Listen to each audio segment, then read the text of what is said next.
All right, on to last night's action where the Nuggets and Grizzlies battled in Memphis. Came down to the final seconds when John Morant's last shot of the game was challenged by Nikola Jokic and came up just short. That allowed Denver to secure the win by a score of 103 to 102. The Jokers scored a game high 28 points, including 5 points in the final 90 seconds, as Denver wins their fifth straight, and they overcame a dreadful shooting night from Jamal Murray. The Grizzlies got 20 apiece from Dillon Brooks and Brandon Clark, but Morant's tough shooting night, along with a few too many turnovers, left the Grizzlies just short.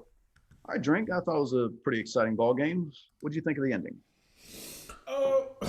Listen, I know talking to you earlier, I know your feelings on it. I guess if we're talking about the ending, I guess Ja Morant's star power plays a role in this. Because I have to think, if that was Kevin Durant, would he have gotten that call? If that's LeBron, would he have gotten that call? I gotta believe those guys get that call. Not to say a no call is not the right call, but that's where the caliber of the player that's in the situation matters. Because it's just no way you tell me you get a superstar and they in that situation and they don't get that call. Hell, LeBron would have got that call if nobody touched him at all. Like, it's LeBron. You know what I mean? Like, that's just what it is. You just build that certain stature. But with that said, they did not make the call. It was a no call, whatever the case might be. And the Nuggets won. Now, here's my problem. This, as exciting as this game was, I just felt like it wasn't supposed to be exciting. Now, I know I sound crazy, right? Who the hell tunes into an NBA game and don't want it to be exciting? I got that.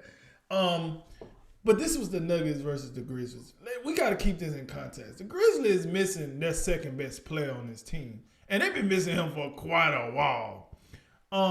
But then I switch over to the Nuggets. And the Nuggets, Murray, he played. Barely, but he played. And then you got Jokic, Michael Porter Jr., Bart Millsap. All these guys that you know the Nuggets for, they played last night. And you want to win the game by a point? Now, we know probably the biggest determining factor to that is, one, Jamal Murray. What are we doing here? I don't know. 3 points? You borderline all-star? Mr. Bubble yourself? Mr. Hey, yep. I'm going to give it to you. 50. Like, come on, Jamal. What was the point of making a name for yourself just to come back the next season and be doing this? You made a name for yourself. You put in that hard work when you made it to the Western Conference Finals, and you was giving the Lakers what you was giving it to them.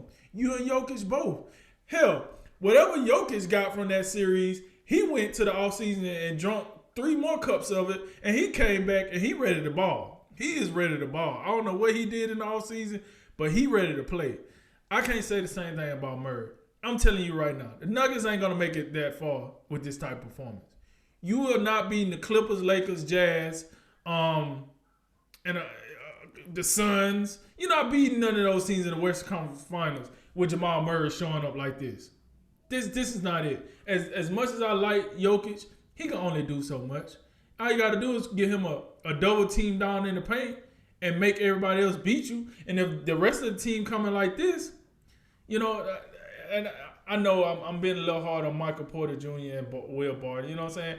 They played awesome. I'm not trying to knock them, but Jamal Murray got to be better. And then let me get over here to the Grizzlies. The Grizzlies look just like they record, 500. That's exactly what they looked like last night. 500. You don't know if they good. You don't know if they bad. You still trying to figure them out. You know what I'm saying? Can I call a friend for some help? Yeah, some of that crap, because that's what the Grizzlies looked like last night.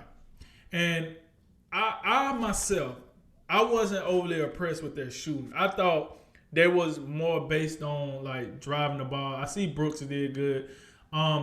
This kid Clark, before I forget to say this, that guy impressed me on the defensive side of the ball. I didn't really get enamored with what he did on the offensive side, but the defensive side, I seen him playing. He was locking some stuff down. Every other possession he was getting steals. Like, I really like what he brought to them defensively. But Memphis either gonna have to make a move or they're gonna have to do something. This is not good enough. They probably won't make the playoffs again with this roster. This ain't it. I'm sorry. I like the young talent. I like Morant. I like Brook. But you need something. I don't. They need a star, maybe a Chris Paul type of cat, Jimmy Butler type of guy.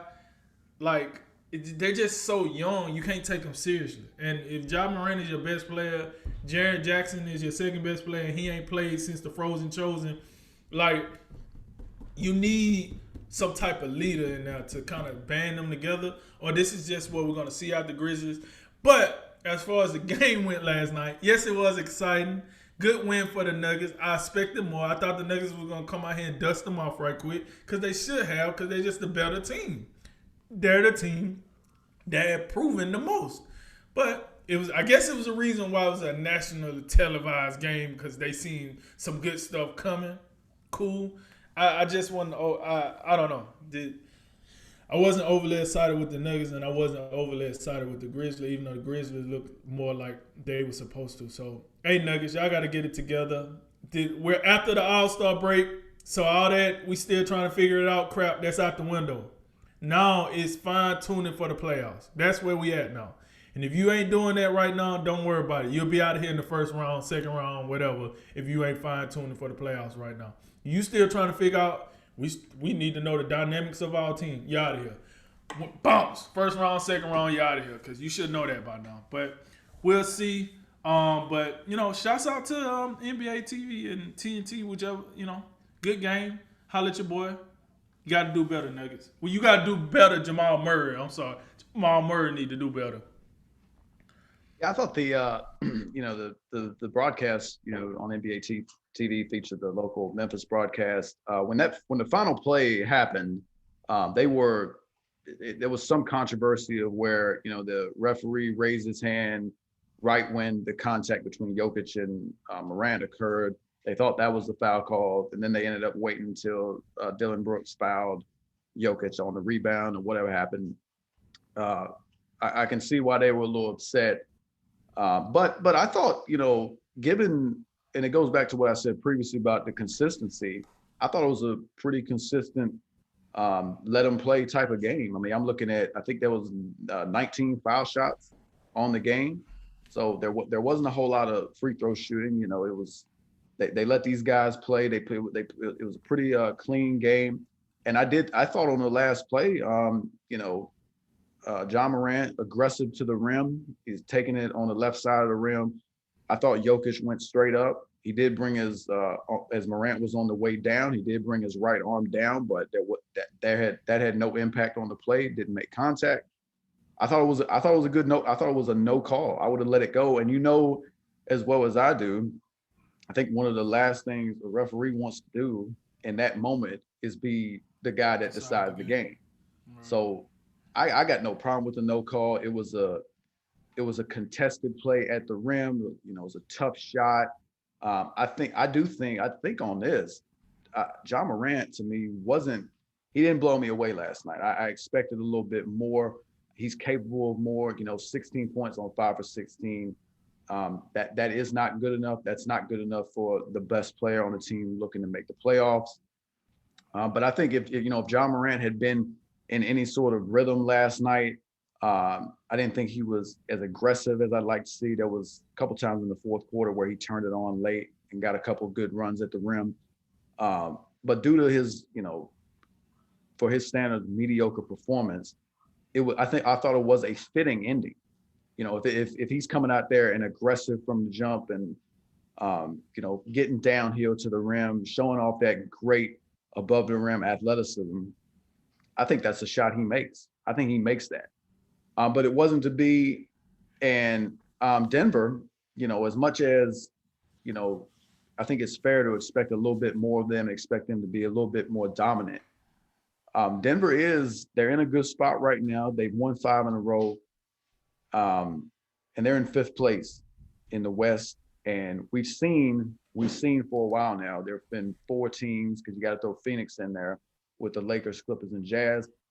And I did think Denver is a prime team that they had underachieved up to even maybe this point. They have more talent than a 22 and 15 team.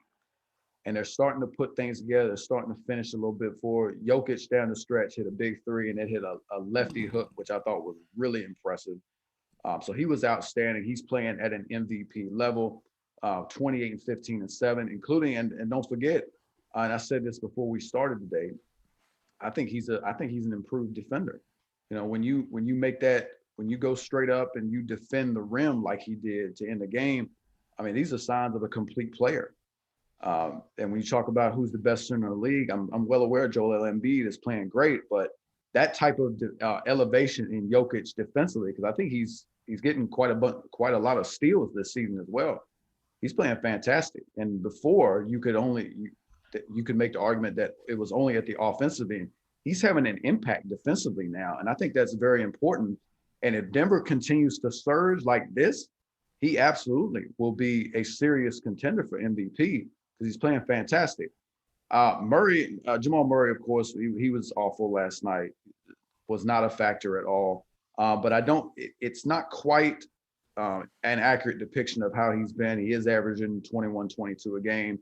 For the month of February, he averaged 26 per game and shot, I think, 51% from the floor, 46% from three. So he just had one of those just throw away the film type games because it was awful. But the encouraging thing for Denver is with a game like that from Murray and with no Gary Harris, who I don't know what this is, but Gary Harris, I guess he's doing his Deshaun Jackson impersonation because we can't find him ever. Just he's gonna stay hurt. But when you basically don't have a starting backcourt and you still can eke out a win against a solid, well-coached team like Memphis, that's something that you gotta take that and you gotta accept it. And yeah, there's stuff they need to work on. They do need to get better. Jamal Murray, if Denver wants to be a serious championship contender, Jamal Murray can't have a performance like that. But if they can get Murray back to anything close to what he was in the bubble, if you remember how he just torched Utah for like he was popping 40 and 50 off, and it was just a given. That Denver's a dangerous team, and they are worth watching as we continue. Memphis doesn't blow you away.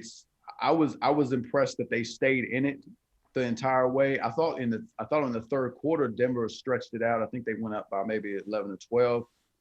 And I thought at that point, Denver was going to run away from them. But Memphis, they fought back. Dillon Brooks had a lot to do with that. I thought Brandon Clark had 12 in the first quarter, 16 in the first half. I really thought he kept them afloat because Brooks struggled early. John Morant wasn't doing a whole lot.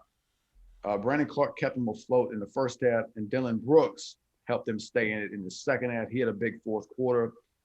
And of course, but no Jaren Jackson. That's a big deal. His second best player. He hasn't played since the NBA. He didn't play in the NBA bubble. We know Memphis last year before the shutdown, they were in the 8th seed and they had a little bit of a lead. They couldn't hang on to it. They need a little bit more to get where they need to go, but it may be one of those situations where you just kind of have to let this team grow and develop on its own. But of course, they could benefit from a free agent acquisition in the offseason. I don't know if this is one of those teams that wants to make a trade. Just let it grow. Young team, young coach. I think Taylor Jenkins is doing a very good job. And I will offer this little comparison to you because John Morant and Zion Williamson, they're going to be, it's an easy comparison because those are your first and second overall picks. I mean, I look at these two teams on paper, and it's just curious to me. New Orleans looks like the better team on paper, but yet in practice and on the floor, it doesn't happen. And all the way up to the coach. Like if you had a choice between Stan Van Gundy and Taylor Jenkins, you may want to take the safe route and take Stan Van Gundy. But right. And Zion Williamson, Brandon Ingram, Bledsoe, all the rest. They look like a more explosive, better team on paper, but in practice, it doesn't happen. And that's just curious. Even with John Morant having a pretty mediocre performance last night, Memphis was in it all the way up to the wire. And they're still only a game back of that 8th seed. They're in this race. They're in the race, and New Orleans, like we said, last week or whatever it was, they don't appear to be close. And they just lost. They just got blown out the water by the worst team in the West in Minnesota. So that's a comparison that if I'm a Pelicans fan and I'm looking at that, I'm saying, why are we not there? Where, because it looks like based on the talent that New Orleans have, they should be where Memphis is, and Memphis should be where New Orleans is. I definitely agree. You got New Orleans got two All Stars, right? And then you got one, two, like two or three guys that was all defensive players. Memphis have none of that. None of that. And yet, you know what? You know what? The next time we have the Pelicans on here, we gonna have to talk. Cause you know what? Yeah, I we didn't need realize just how much. we need a Pelicans Grizzlies game is what we need. Maybe we'll the next one we'll have to take a look at that and make sure we get in that, because I think Right. that comparison, because again, I look at it, you look at just the names and the individual parts, and it would seem to me that New Orleans would have a decided advantage, but in practice that is absolutely not what we're seeing.